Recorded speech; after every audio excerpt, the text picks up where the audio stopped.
Hello dear students, CLET exam is round the corner, December 3rd, 2023. I am Ankur sir, your host and host for today's video. First of all, let me welcome you, all of you, on our e-coaching official channel. I am here to tell you the strategies for approaching CLET exam this year. And today we are honored, we have Mr. Vikram sir and Shreya ma'am. They have extensive experience in CLET exam for general knowledge and legal subject respectively. Warm welcome to both of you for this video, right? And on behalf of the students, those who are targeting CLET exam this year, few questions I have for both of you. My first question to you, Shreya ma'am. Legal significant role in the CLET exam. What should be action plan? Okay, sir. Thank you, sir. So, as you rightly say that legal plays a very significant role. We see that legal और GK दोनों ही 50% part बनता है आपका पूरा CLET examination का. So, how to deal with that? तो हम देखेंगे कि that conventional concepts that are being said and that are being declared by the CLET consortium, that be it contracts, be it torts, constitution, criminal laws, ये सारे concepts students already अभी तक लेके चले हैं. And the CLET also declares that कि हम miscellaneous part भी लेके चलेंगे. So उसमें हम लोग क्या करते हैं, we give a contemporary issues that are being going on.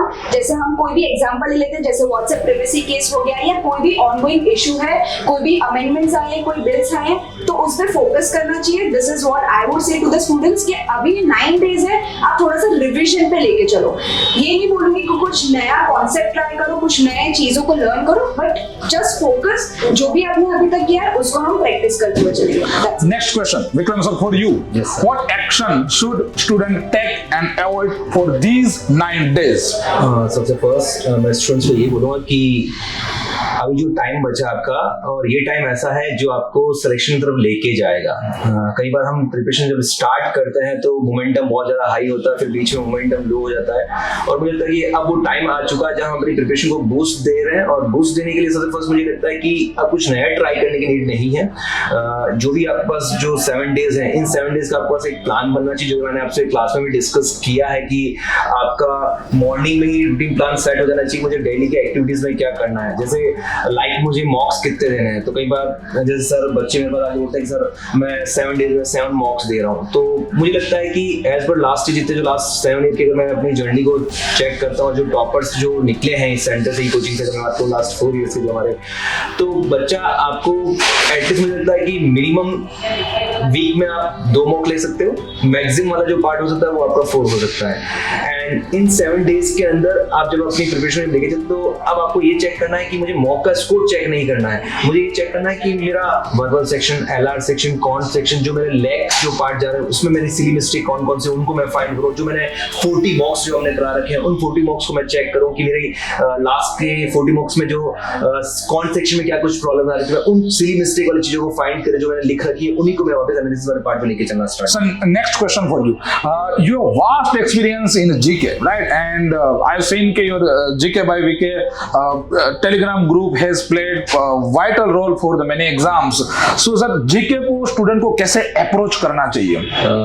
Sir GK के पॉइंट चेक करें. मैं अगर लास्ट पास्ट ईयर का थोड़ा सा बच्चों को मैं बोलूँगा कि अगर हम लास्ट 4 ईयर जब से 20 से पेपर पैटर्न चेंज हुआ है, उस पेपर पैटर्न को हम चेक करते तो कहीं से कुछ भी कुछ निकल रहे हैं. क्योंकि 20 से पहले अगर आप चेक करते हो वहाँ पे फिक्स पैटर्न होते थे कि आपको इंडेक्स से 2 क्वेश्चन मिलने वाला है, नेशनल पास से 2 क्वेश्चन मिलने वाला है, आपके डे से आपके 1-2 क्वेश्चन मिले. लेकिन जैसे 21 का पेपर चेंज हुआ है, उसके बेसिस पे अब आपके फिक्स 5 टॉपिक्स ऐसे डिसाइड कर लिए. अगर 21, 22, 23 का पेपर चेक है तो नेशनल से आपके एक पैसेज क्वेश्चन बनता है, इंटरनेशनल से आपके एक पैसेज बनता है, अवार्ड से आपके एक पैसेज बनता है, स्पोर्ट्स से आपके एक 1 पैसेज बनता है. तो अभी आपके पास में ये प्लान होना चाहिए कि मैं जो टॉपिक्स जो मैं आपको रिवीजन लिस्ट दे रहा हूँ, जो प्लेवे जी ग्रुप में आप सभी बच्चे अगर ऐड होंगे, मैं अभी डेली बेसिस में आपको इन बच्चों को मैं रिवीजन लिस्ट भेज रहा हूँ आपके 15 टॉपिक्स की. अगर इन टॉपिक्स तुम अच्छे से रिवीजन कर लेते हो और बार बार उन चीजों को याद करने के पीछे नहीं मान लो रिवीजन के पीछे में बार बार भागना है, तो उससे मुझे लगता है काफी कुछ आपके लिए हेल्प हो जाएगी और वहीं से मुझे लगता है कि आपके क्वेश्चन जो है वो सिंगल से डबल डिजिट में स्कोर आना स्टार्ट हो जाएगा। Correct. So, Shreya ma'am, next 9 days, all section put together, क्या action plan student को सोचना चाहिए? Okay, so as Vikram sir has also rightly said कि कुछ नया नहीं करना है, be it any section, मैं बोलूँगी verbal हो, logical हो, legal हो, GK हो या cons हो, जो भी तुमने अभी तक लेकर आए हो उस चीज को बस रिवाइज करो और उसे ही रिवाइज करते चलो, कुछ नया लेकर हमें नहीं चलना। सर लास्ट मॉक कब तक? सर उससे पहले मैं एक लास्ट क्वेश्चन एक पॉइंट और ऐड करना चाहूँगा। कई बार बच्चे क्या होते हैं सर, लास्ट मोमेंट पे आके अपने जो जिस सेक्शन स्कोर कम आता है, वीक एरिया जो हमारा होता है, वो उस पर ज़्यादा फोकस करते हैं। मैं बच्चों को बोल रहा हूँ कि प्लीज़ बच्चों, आपने इतनी मेहनत कर रखी है, इतनी प्रैक्टिस कर रखी है, अब उस वीक वाले पार्ट में वर्क करने की नीड नहीं है। अब हमें वीक वाले पार्ट से 7 डेज में तुम्हारा वो स्ट्रॉन्ग नहीं होने वाला है। इससे बेटर जो तुम्हारी स्ट्रेंथ है, जो तुमने चीज़ें फाइंड करके उन चीज़ों पर तुम्हें वर्क करना चाहिए। वीक एरियाज पर भी फोकस करने की नीड नहीं है।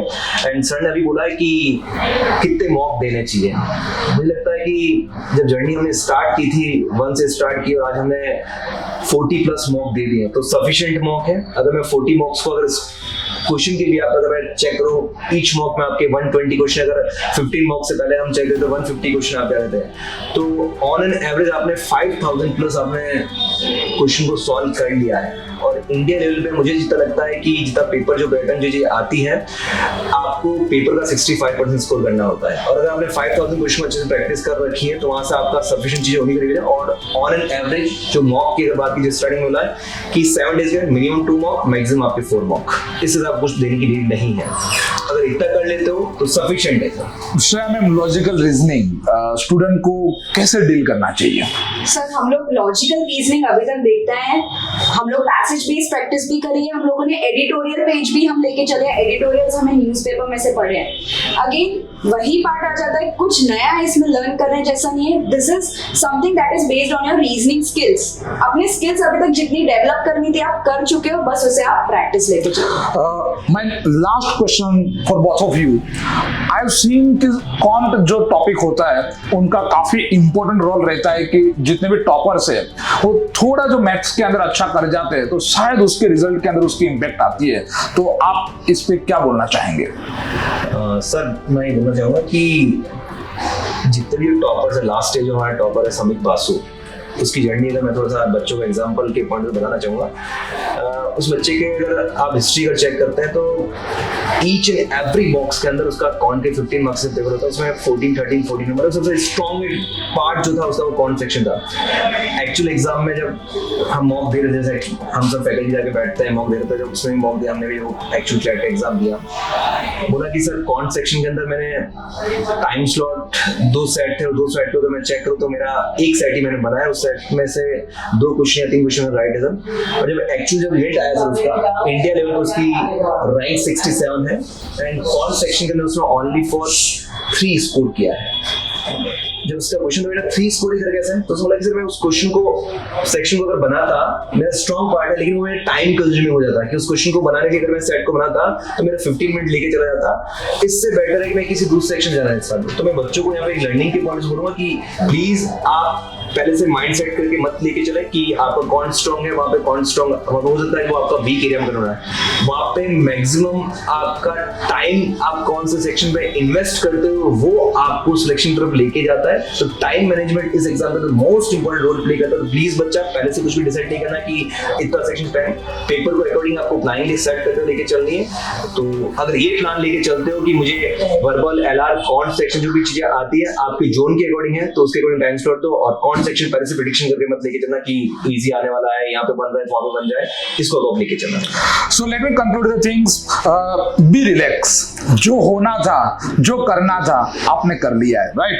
And according to the mentors, don't try to learn anything new in terms of topics, tricks, concept or anything, right? And give your best, my boys and girls, right? We entire coaching team are with you, right? You are resilient, brilliant and unstoppable. एक point sir मैं भी बोलना चाहूँगा कि बच्चों आपने इतनी practice कर रखी है, अब डरने की बात नहीं है। इस जर्नी को 7 डे की जो जर्नी है आपकी, जर्नी को इतना अच्छे से जी लेना है कि कभी लाइफ में रिग्रेट वाला पार्ट नहीं आना चाहिए कि यार थोड़ा और पढ़ ले तो मेरा सिलेक्शन था। होना, सिलेक्शन होना, नहीं होना अलग मैटर करता है, लाइफ खत्म नहीं होती है। अभी आपके पास में है कि इस टाइम को मैं इतना अच्छे से एंजॉय करके निकालूं कि मेरा पेपर के अंदर वो पूरा टाइम, पूरे एफर्ट उसी फॉर्म में आना स्टार्ट है। तो ऑल द बेस्ट, अच्छे से प्रैक्टिस करो। So I would also like to add on the point that what Vikram sir said, जब आप पेपर लिख कर आओ वहाँ पे आपको रिग्रेट नहीं होना चाहिए, आपको बस ये लगना चाहिए कि मैंने अपना बेस्ट दिया और आई थिंक इससे ज्यादा हम नहीं दे सकते थे। And of course to add on to this, CLAT is not the end. वहाँ पे अगर पेरेंट्स का कोई प्रेशर है, पेरेंट्स प्रेशर कर रहे बच्चों को, तुम मेरा बच्चा इतना ज्यादा होशियार है, इसके खराब पेपर जा ही नहीं सकता, बच्चा है हो सकता है, ठीक है। So it doesn't, life doesn't and over here, life को आगे लेते चलेंगे। Thank you so much. Great. So, thanks a lot to both of you for gracing us with your valuable time and for insightful your thoughts. So, for this video, let's guys do it. Give your best. Jai Ho.